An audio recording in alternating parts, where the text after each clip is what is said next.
Pozdrav svima i dobrodošli u moj novi videoklip. U današnjem klipu razgovarat ćemo o primanju lopte u nogometu i prvom dodiru. Tendencija suvremenog nogometa je da se smanji prostor, a time se i smanjuje vrijeme za reakciju.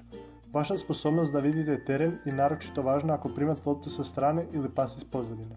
Morate znati odakle će doći neposredni pritisak obrane i isto tako koliko vremena i prostora ima. Na samoj utakmici najvažniji je vaš prvi kontakt sa loptom. Ako prvi dodir nije odlučan, vjerovatno da do drugoga neće ni doći. Dobar igrač koristi prvi dodir da se izvuče iz teških situacija. Prvi dodir dobrog igrača omogućava ugrožavanje protivničke obrane. Vrhunski igrači mogu pod pritiskom primiti loptu i u trenutku pretvoriti situaciju u priliku za napad. Takvi igrači s odličnim prvim dodirom uvijek izgledaju kao da imaju više slobodnog prostora dok su u posjedu lopte nego manje vješti igrači. Glavni razlog je što oni stvaraju prostor koji im omogućava da dignu glavu i misle na sljedeći dodir. I to je to. Nadam se da vam se svidio ovaj klip. Nemojte zaboraviti kliknuti subscribe i vidimo se u sljedećem klipu. Pozdrav!